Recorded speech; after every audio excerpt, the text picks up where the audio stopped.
You're on stage. I'm on stage. It always makes me nervous when I'm on stage. I'm speaking today as a patron of this school district regarding an issue which has bothered me for several months. In fact, almost a year. During this time, I have discussed with many members of our community the issues we are dealing with as a school district, and found that many of them, on both sides of the issue, are upset about the same thing.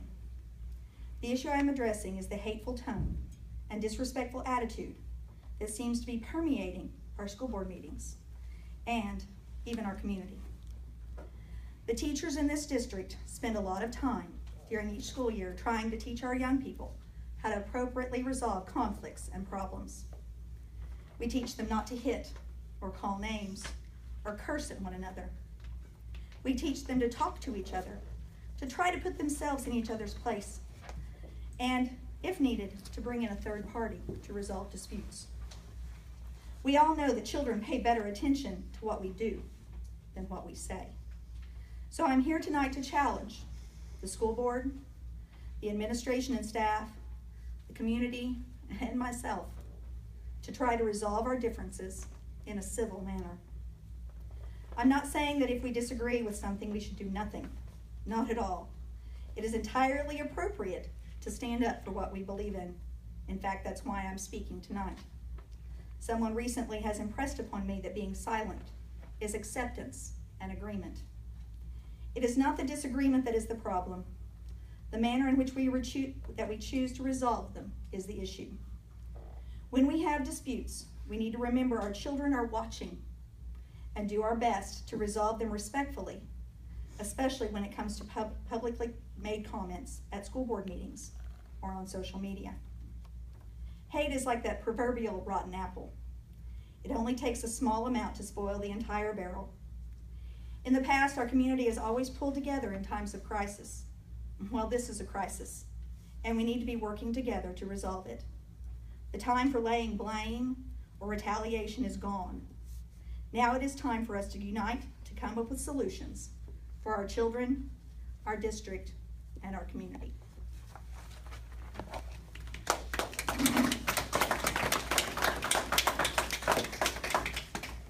Ms. Edmunson?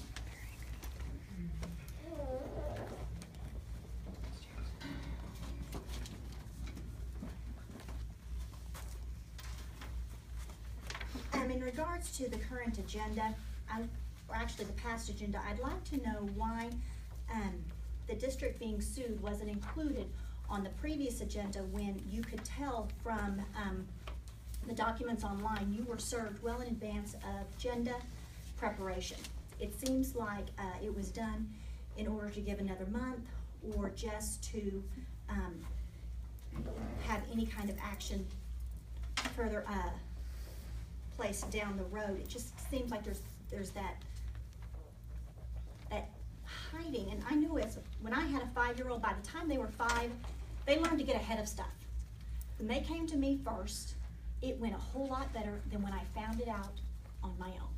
And it just seems that we just have to keep finding stuff out one after another, and that goes to another agenda item in regards to the I think it was number 11. Nope. Oh, it was the man who you now were discussing whether or not to give him a contract, but he's already sent us a bill for $8,000.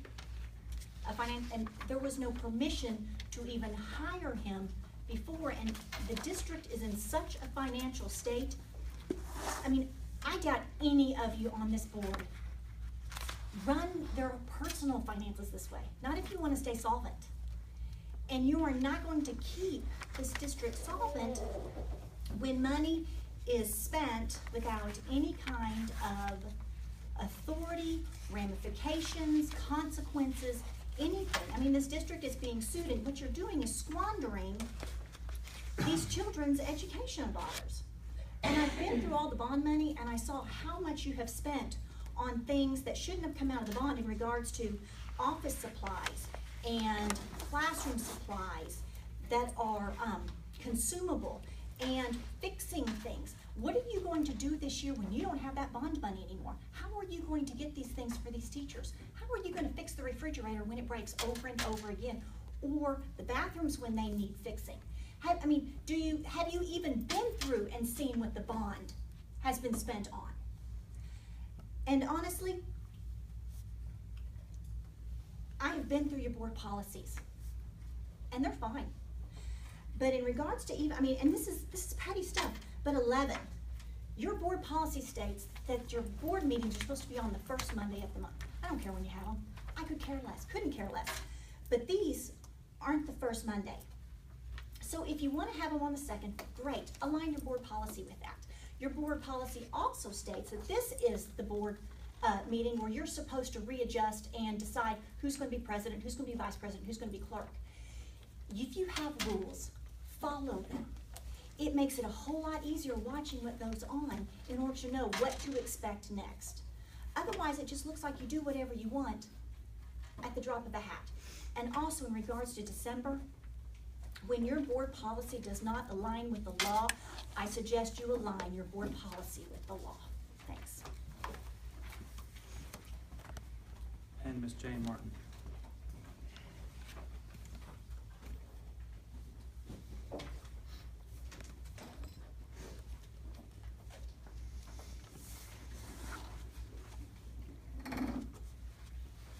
Well, I guess I'm going to throw the blame out that somebody else wants to think is over with.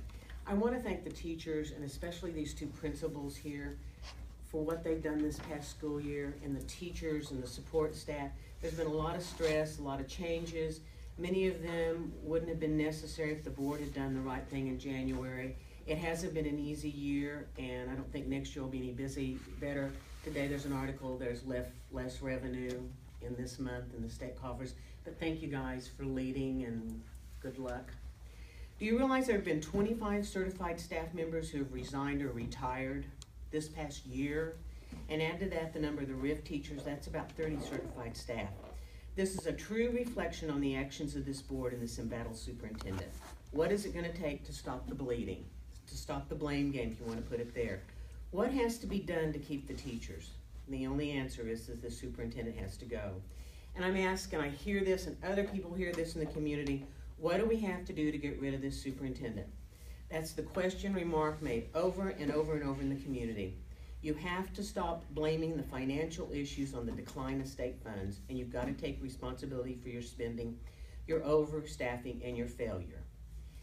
And how much more insulting can you be than you don't show up at the end of school events? Your attendance is important at these events, and it just shows some indifference toward these students and the activities going on. On the agenda tonight is hiring another advisor.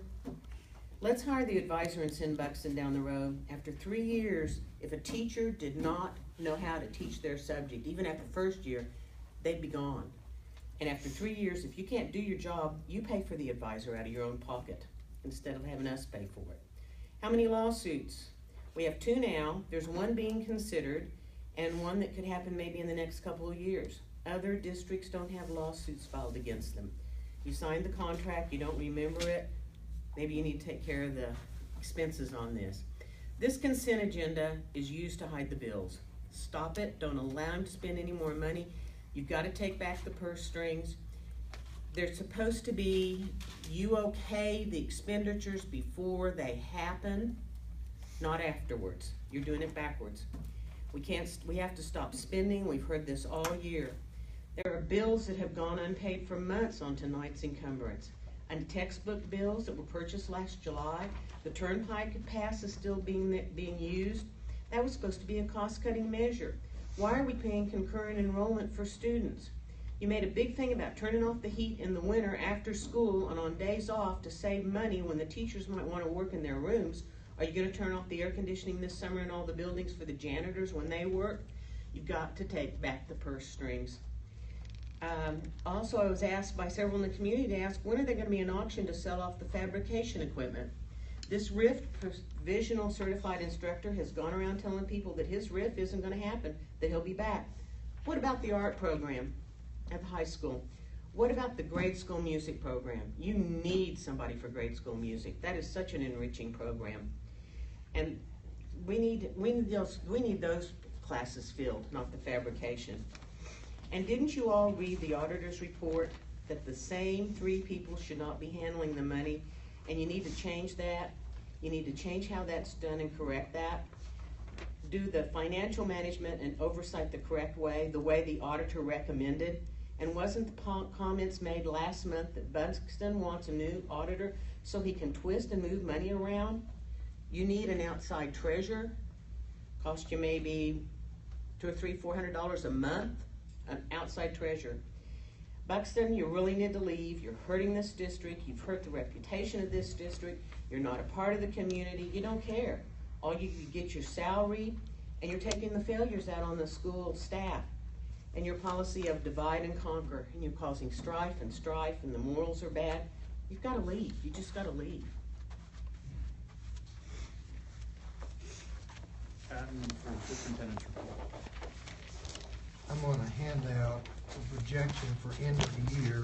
Carly got the bank statements today, not enough time to balance that, present you with the usual balance sheet that we give you each month. We'll have that to you via email within the week once she gets that balance. But we have run projections for end of year, and I want you to have a copy of that, and let's go down through that and talk about it. I was asked last month where I thought the closing balances would be.